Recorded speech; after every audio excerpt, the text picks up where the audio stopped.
Executive Chamber, program number 1, take 1.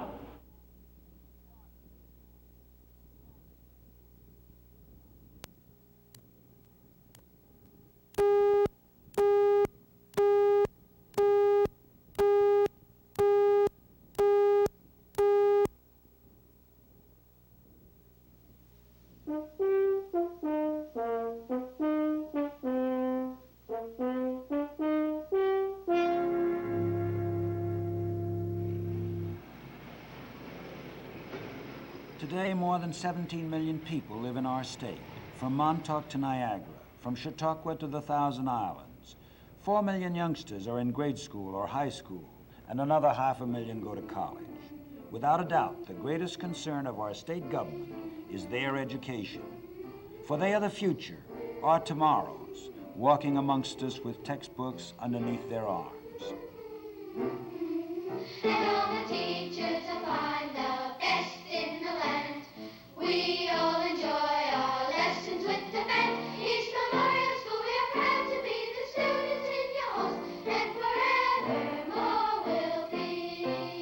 If you're all for secret, clap your hands. If you're all for secret, if you're all for secret, if you're all for secret, clap your hands.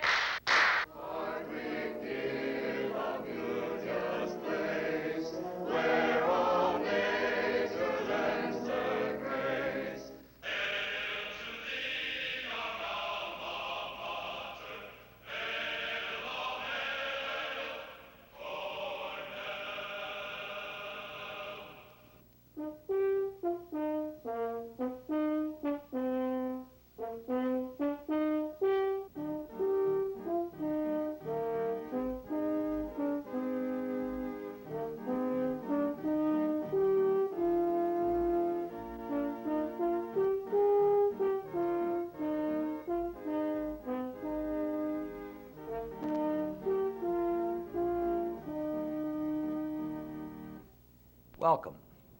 As you may know, the Executive Chamber is the governor's office in Albany. You'll find it on the second floor of our state capitol building. In these programs, I would like to invite you, not just for a grand tour of the state government, but to take a hard look at some of the vital problems that are troubling the people of New York and therefore troubling those who represent the people in Albany. First and foremost is the matter of education, which is to the state government, in my opinion, what the defense of the country is to the federal government, our most vital concern. Our founding fathers believed that education was the method by which the American dream could become a reality. They believed that we could not lose our freedom if we were educated enough to know the true from the false, the good from the bad, in the marketplace of ideas. And this has come to pass.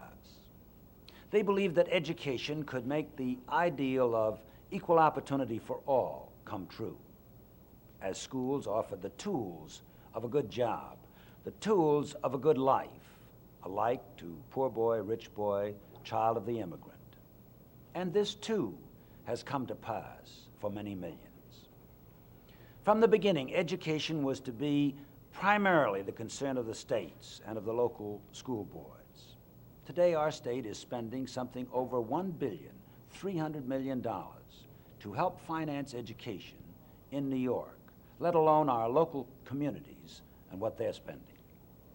This may seem to you to be enough money for the state to spend on education, or it may not. I would like to hold my opinion on that for a few minutes until we take a look at some of the immediate problems facing our schools and colleges today. In Suffolk County, George W. Graham, principal of the Connequot Central School District, has been fighting the biggest problem for 14 years. This storage room that I'm in tomorrow will be a classroom for 25 children. The desks will be row upon row, side by side. In our school community, we're using a health suite as a classroom, a library. We're using a gymnasium for art classes. We're using 2 more conference rooms in this building. 2 closets in another building as classrooms. When I first came to this district in 1950, there were 78 children, 3 teachers and myself. Now, there are 4,200 children. In the next 5 years, we expect to have over 8,000 school children enrolled in this district. We've had one house constructed after the other. The last 3 years, we've averaged 200 homes per year. This past year, we had 640 homes. And our average is 2 children per home. That would be 1,200 children. For many of New York's teachers and principals, the population explosion has meant double sessions and overcrowded classrooms. And while the race goes on to build new schools, especially in the suburbs, where the young families with young children are moving, in our cities, there are many old school buildings, inadequate for modern use and badly needing replacement. Parts of this structure were built in the 1870s as an elementary school. Today, it is the Edison Technical and Industrial High School, serving the entire city of Rochester.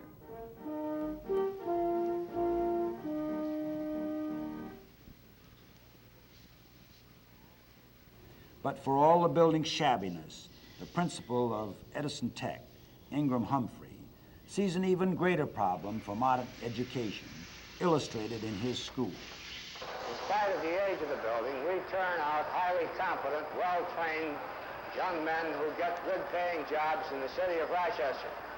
This training takes modern, up-to-date equipment. This up-to-date equipment costs money. This is where we have spent every cent that we could get. Take this shop, for example. You can see the rows of machine tools, lathes, drill presses, all expensive and all apparently in excellent condition. The trouble is, some are already going out of date. Men trained to program and to operate the automated tools can earn salaries twice as high as men whose skills are limited to the older conventional machines.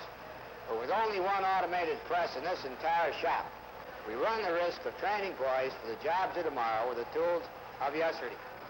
This one machine costs $23,000. To redo a shop properly can cost $100,000 or more, maybe much more. When the money is lacking, our teaching staff improvises and adapts equipment and building facilities, giving the students the best training they can, always wishing it could be better. $100,000 to redo one shop in one high school, let alone to replace the school itself.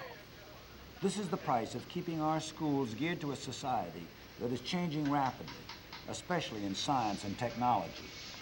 Quality in our education today calls for expensive equipment and added teacher training as more advanced subjects are taught in earlier years.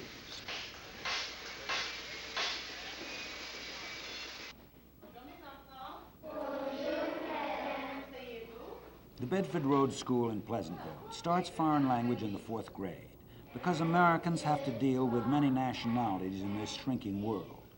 For good reason also, economics is now taught in some primary grades, and the new math, which is understandable to computers and to children, if not to parents. In order to talk about job preparation, before we even think of getting our job, there are certain very important things we must remember. One of those important things, of course, is using the best sources. Beside demanding that public education teach more advanced subjects and use the latest equipment, today more and more New Yorkers are turning to their schools for many special classes. New York State Employment Service, very good. And let's have a third. Private employment agency.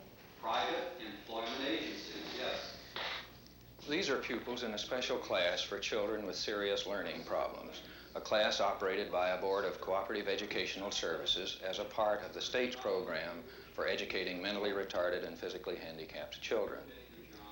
Not very many years ago, handicapped children had little to look forward to, and many became burdens to their communities. Today, however, with new educational methods and with specially trained teachers, such as the one you are seeing, we are able to give these pupils the specialized instruction that they need to become useful and productive members of society rather than disaster cases.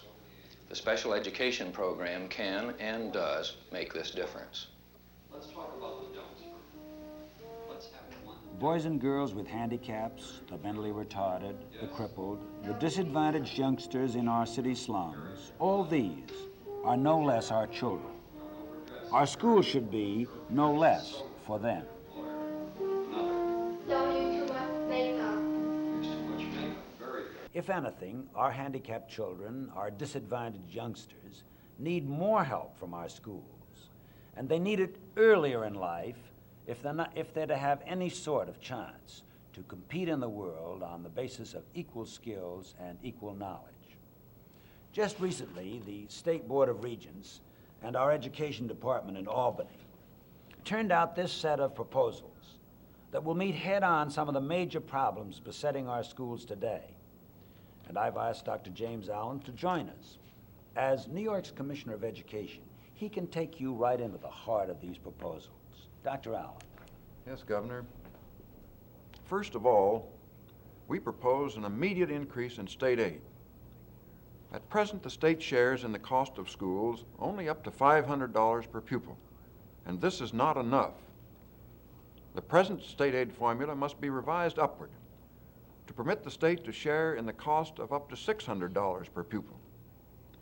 More state aid is essential if we're going to maintain quality education in all of our schools, and if we're going to give some relief to the school burden now being carried by local taxes on homes and property. And second, we recommend an extension and improvement in vocational and technical education. And this is of utmost importance. An estimated 150,000 young people in our rural areas have little or no chance for up-to-date vocational training, and thousands of others are in schools where existing programs are out of date. Another urgent proposal. We must make a broad, intensive attack on the educational problems of the disadvantaged child. He may be disadvantaged because he lives in depressed rural areas, because he lives in a city slum, because he is handicapped, or because he is the victim of racial prejudice. And as you pointed out, Governor, these are the children who need more intensive educational services than other children in order to profit from school. And at present, they receive less. To remedy this, our proposal calls for beginning earlier with preschool programs and for following through all the school years with more specialized programs, particularly in reading. What we're asking for in these proposals is not only a matter of more money, but for new programs based on research that will make the money we spend on education do a better job per dollar. Business and medicine and agriculture, they all invest heavily in research and development. Why not education? We must know more about just how educational television, for example, can be used in the classroom. And we must find new ways to help the teacher teach better and the students to learn better. Well, these are some of the programs and some of the proposals that are described in this statement, which has just been released by the Board of Regents. But in summary, Governor, they make this vital point. Our state has been prospering. As a whole, New Yorkers have been doing well over these recent years. And yet today, we spend less than 5 cents out of every dollar of personal income on education. We think a little more than that would not be unreasonable, especially when you consider what the return is on a greater investment in education. A better chance for this generation of children to succeed in this increasingly complex world. That's tremendously interesting, Jim, and I appreciate it. Thanks very much. Dr. Allen, Governor. A pleasure.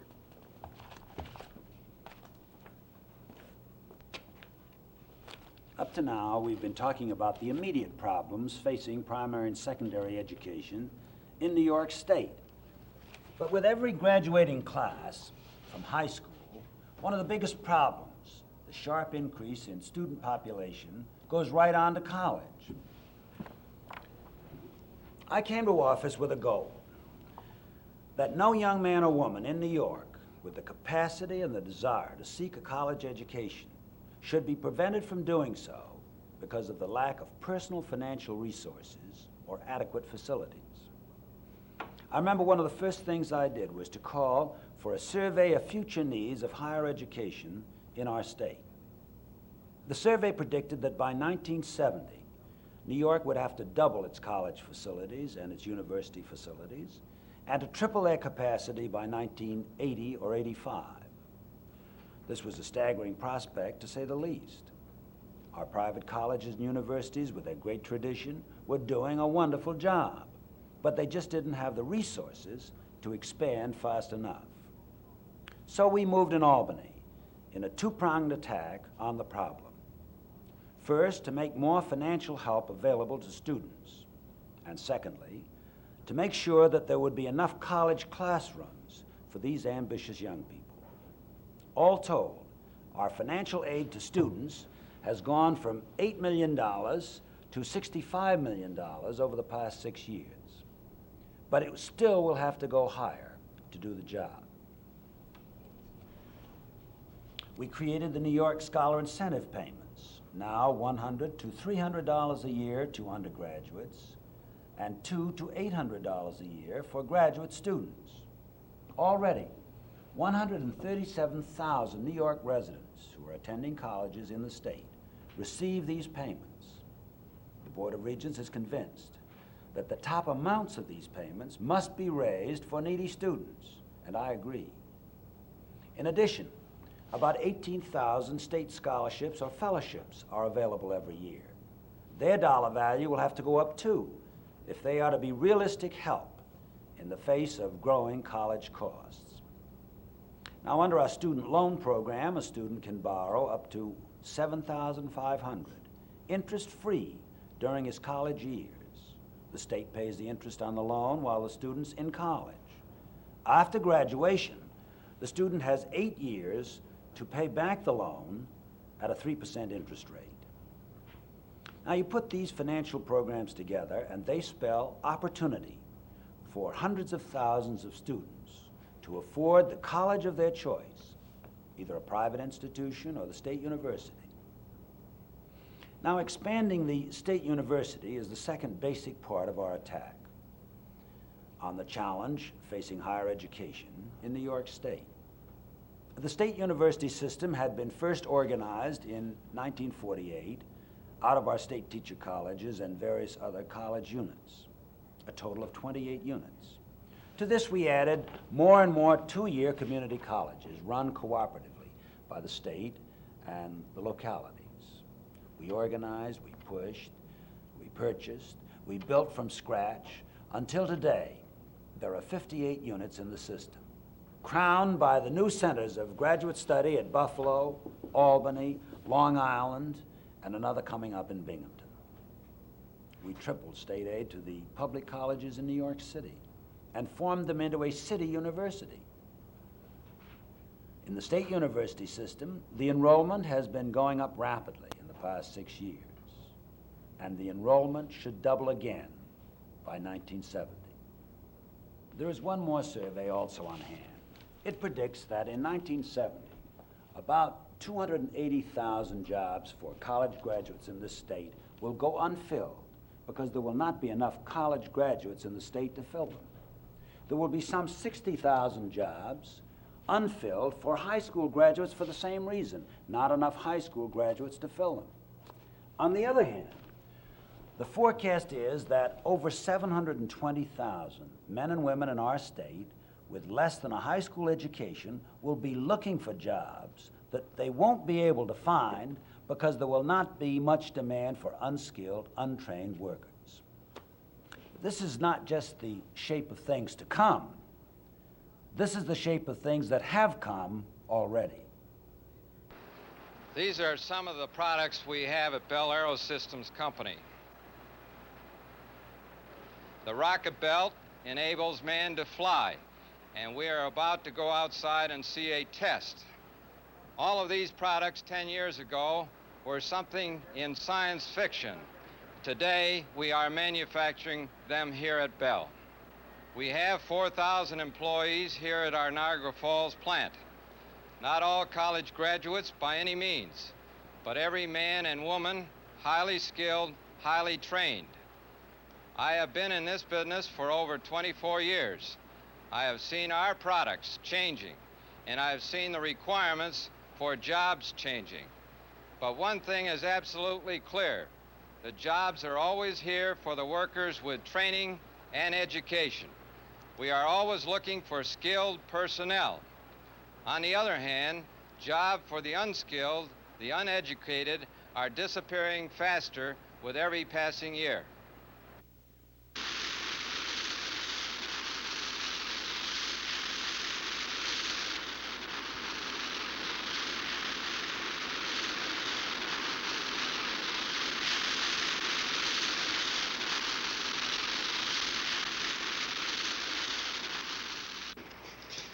Good morning.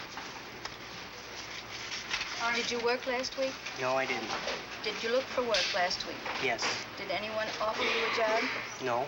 Could you have taken a job every day last week? Yes, I could. And what is your address? 172 Main Street. Please sign here. In this Buffalo metropolitan area, we estimate that there are about 18,000 unemployed people. People out of work, and like those behind me, looking for jobs.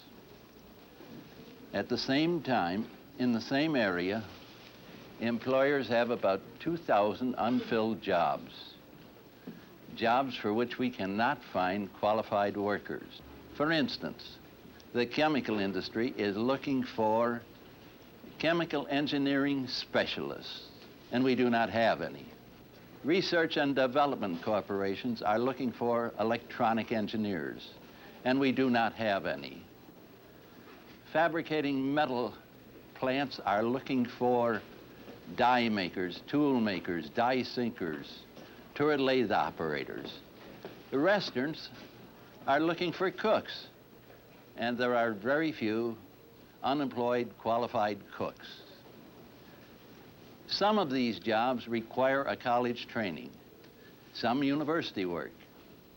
The others do not, but they all do give a new importance to training. Did you work last week, sir? No, I didn't. Did you look for work last week? Yes, I did. Did anybody offer you a job? No, they didn't. Could you have taken a job every day last week? Yes, I could have. How much is education needed? How much should we spend for education? The schools in New York State spend more money per pupil than the schools in any other state of the nation.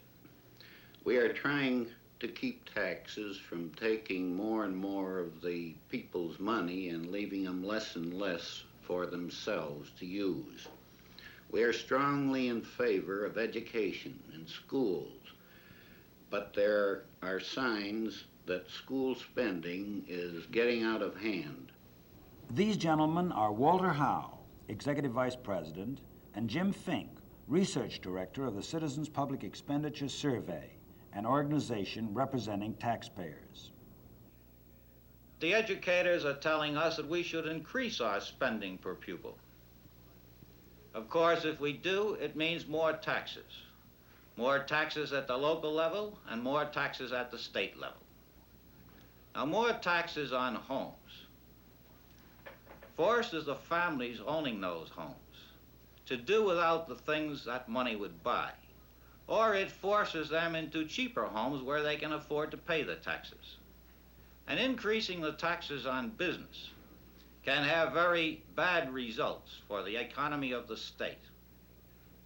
It can cause us to lose the business we have, can prevent us from attracting new business, and it can prevent the expansion of business within the state. When we speak of the expansion of business and the attraction of new business, we're speaking of the jobs for the people of this state. The only way that we can spend more money for schools without increasing taxes is by taking that money away from other governmental services, such as highways and hospitals. The citizen survey, as Walt told you, favors the best education for our children that the parents of those children and other taxpayers in the state can afford.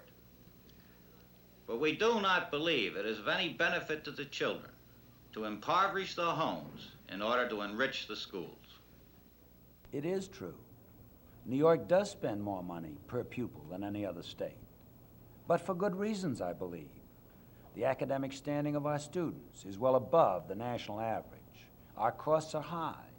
In our big cities, land for school sites is expensive, and thousands of children, disadvantaged by race or language, need special help.